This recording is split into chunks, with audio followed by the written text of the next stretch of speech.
Hello everyone. तो आज हम करेंगे class 10th mathematics chapter 10 circles. Previous video में हम एक्सरसाइज 10.1 और उसका इंट्रोडक्शन हम कर चुके हैं। आज हम करेंगे एक्सरसाइज 10.2। ठीक है, तो देखते हैं क्या क्या इसमें पॉइंट आएंगे। Number of tangents from a point on a circle, कि हमारे पास कोई एक पॉइंट है तो हम उस पर सर्कल पे कितनी टेंजेंट हम बना सकते हैं, तो ये देखेंगे। इसके लिए हम करेंगे एक एक्टिविटी परफॉर्म। हमारे पास ये सर्किल है, ठीक है। सर्कल के अंदर हमने एक पॉइंट लिया है पी, ठीक है। तो एक पॉइंट लिया है पी, तो इससे हमने लाइन ड्रॉ करी है, ठीक है। लाइन ड्रॉ कर दी, तो इस जो लाइन से क्या कर रही है, सर्कल को दो पॉइंट पर इंटरसेक्ट कर रही है। एक यहाँ पे कर रही है, एक यहाँ पे, ये वाली यहाँ पे कर रही है, यहाँ पे, यहाँ पे। तो जो लाइन्स सर्कल को दो पॉइंट पर इंटरसेक्ट करती है उसे हम क्या बोलते हैं, सेकेंड। तो draw a circle on a paper, take a point P inside it, can you draw a tangent to the circle through this point। कि हमने क्या लिया, एक पॉइंट को सर्कल के अंदर लिया है, क्या हम इससे कोई टेंजेंट ड्रॉ कर सकते हैं। टेंजेंट बोलते हैं हम उस लाइन को जो सर्कल को सिर्फ एक पॉइंट पर टच करती है। जैसे ये टच कर रही है, सिर्फ एक पॉइंट पर टच करेगी, उसे बोलते हैं हम टेंजेंट। और जो सर्कल को दो पॉइंट पर टच करती है उसे बोलते हैं हम सेकेंड। तो यहाँ पे क्या होगा, जब हम कोई पॉइंट सर्कल के अंदर लेके तो वहाँ पे कोई भी टेंजेंट नहीं बनेगी। साइड टेंजेंट क्या, सारी जो लाइन्स बनेगी वो क्या बनेगी, सेकेंड बनेगी। You will find that all the line through this point intersect the circle in two point. तो आपको क्या पता चलेगा कि जो सारी लाइन्स है वो क्या कर रही है, सर्कल को दो पॉइंट पर इंटरसेक्ट कर रही है। So it is not possible to draw any tangent to circle through point inside है। तो यहाँ पे पॉसिबल ही नहीं है कि हम कोई टेंजेंट ड्रॉ कर दें अगर कोई पॉइंट किसके अंदर है, सर्कल के अंदर लाई करता है। Now take point P on the circle. अब क्या करेंगे, पॉइंट पी को हमने किस पे लिया है, सर्कल के ऊपर ही ले लिया है, ठीक है, सर्कल पर ही ले लिया है। Draw tangent to this point. You have already observe that there is only one tangent to the circle at that point. तो सिर्फ इस पे एक ही टेंजेंट बनेगी, ठीक है। अगर पॉइंट किस पे लाई कर रहा है, सर्कल पे लाई करेगा, तो उस पॉइंट से पास होने वाली सिर्फ एक ही टेंजेंट बनेगी, एक से ज़्यादा टेंजेंट नहीं बनती। तो ये आपको याद होना चाहिए। अब क्या करेंगे हम, अब लेंगे हम पॉइंट्स सर्कल के बाहर। मान लो हमने पी पॉइंट यहाँ पे ले लिया, तो यहाँ से इस वाले पॉइंट से कितनी टेंजेंट बनेगी, तो यहाँ पे बनती है दो टेंजेंट सिर्फ। एक टेंजेंट ये बन जाएगी और एक टेंजेंट ये बन जाएगी, ठीक है।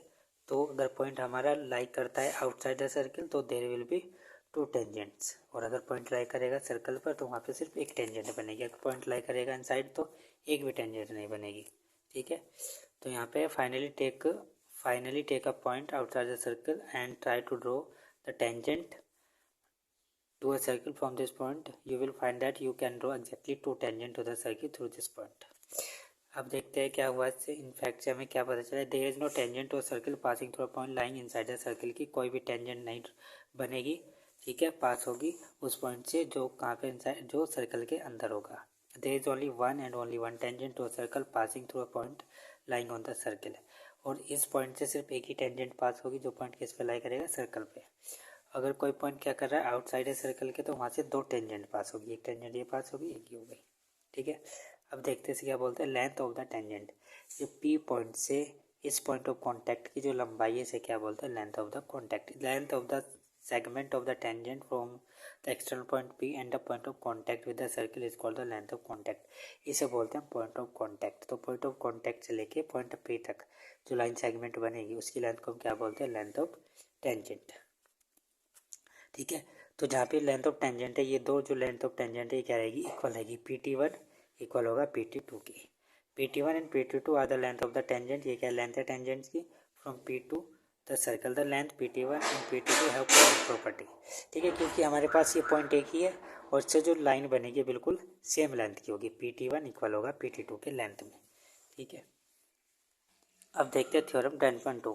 थ्योरम 10.2 भी वही है जो अभी बताया है कि जो पॉइंट पी से जो लाइन जो टेंजेंट बनेगी जो इनकी लेंथ है वो इक्वल होगी, यानी कि पी क्यू इक्वल होगा पी आर की, ठीक है। तो length of the tangent drawn from an external point की जो हम टेंजेंट्स ड्रॉ कर रहे हैं एक्सटर्नल पॉइंट से, जो उनकी लेंथ है वो क्या रहेगी, इक्वल रहेगी। तो यहाँ पे इस थ्योरम को प्रूव भी करके दिखा रखा है। यहाँ पे क्या होगा, ये 90 डिग्री का एंगल बनेगा, क्योंकि हमें पता है टेंजेंट और जो रेडियस है इसके बीच में 90 डिग्री एंगल बनता है। तो 90 डिग्री 90 डिग्री, तो OP कॉमन, एंगल को इक्वल हो जाएगा एंगल बी के सॉरी आर के, 90 डिग्री है, ठीक है। और OR इक्वल हो जाएगा ओके क्योंकि रेडियस है सर्कल की है, इक्वल होगी। तो जो हमारी ट्राइंगल है, ट्राइंगल OQP और ORP क्या हो गए हैं, कॉन्ग्रुएंट हो गए हैं। तो बाई CP/CT से हम क्या लिख देंगे, P की इक्वल लिख देंगे PR के।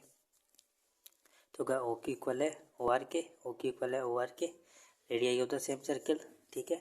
OP क्या है, कॉमन है, और भाई पाइथागोरस थ्योरम से आप करोगे तो ये इक्वल निकल के आ जाएगी ये और ये, ठीक है। तो RHS साइड से क्या दिखा दिया हमने, इसको कॉन्ग्रुएंट दिखा दिया। तो आप इसको सिंपल ऐसे भी लिख सकते हो, ऐसे भी लिख सकते हो, जैसे मैं बोल रहा हूँ ऐसे भी आप दिखा सकते हो 90 डिग्री का, ठीक है। वहाँ पर हो जाएगा साइड एंगल साइड प्रॉपर्टी से, हो गई है RHS प्रॉपर्टी से, ठीक है। अब ये थ्योरम भी बोल सकते हो आप ये, और इसमें दे रखा है एग्जाम्पल।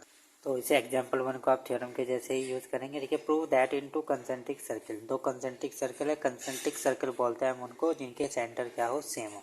तो ये सर्कल बना है, इसका सेंटर भी यही है, और ये वाला सर्कल बना है, इसका सेंटर भी यही बना है। तो क्या है कि जो स्मॉलर सर्कल है ये क्या करेगा, बाइसेक्ट करेगा लार्जर सर्कल की कोड को। ये क्या है, लार्जर सर्कल की कोड है, ठीक है, AB। तो जब इससे हम परपेंडिकुलर ड्रॉ करेंगे तो जो रेडियस है क्या करेगा, उसको बाइसेक्ट करेगा, यानी AP इक्वल दिखाना है PB के, ठीक है। तो इसको हम दिखा सकते हैं, कैसे दिखाएंगे, we are given two concentric circle C1 and C2 with centre O and a कोड AB of the larger circle C1 which touch the smaller circle C2 at a point, ठीक है। तो जो AB है ये स्मॉलर सर्किल के लिए तो टेंजेंट है, और ठीक है, और AB बड़े वाले सर्किल के लिए क्या है, कोड है। तो हमें क्या प्रूव करना है, we need to prove that AP equal दिखाना है PP के। लेट अस जॉइन OP को हमने ज्वाइन कर दिया है। AB is the tangent to C2, circle C2 के लिए क्या है, टेंजेंट है, और OP क्या है, रेडियस है। तो ये क्या हो जाएगा, परपेंडिकुलर हो जाएगा, OP परपेंडिकुलर हो जाएगा AB पर, ठीक है। Now AB is the code of the circle C1 and OP perpendicular AB। कह रहे AB क्या है, कोड है सर्कल C1 का, और OP इस पर परपेंडिकुलर है। तो जो कोड है इसको जो परपेंडिकुलर है क्या करेगा, बाइसेक्ट कर देगा कोड AP को, ठीक है। तो फिर हम क्या लिख सकते हैं, बाइसेक्ट कर रहा है तो AP को लिख देंगे BP के। एग्जाम्पल 2 और एग्जाम्पल 3 आप अपने आप करना होगा आपको, ठीक है, क्योंकि इसमें सॉल्यूशन सारा लिखा है और सब प्रॉपर्टी वही यूज़ होगी। हम करेंगे एक्सरसाइज 10.2 स्टार्ट। तो ये एक्सरसाइज करेंगे हम नेक्स्ट वीडियो से start. So thank you for watching this video. अगर आपको अच्छा लग रहा है तो प्लीज़ चैनल को सब्सक्राइब कर लो और वीडियो को लाइक कर दो। Thank you.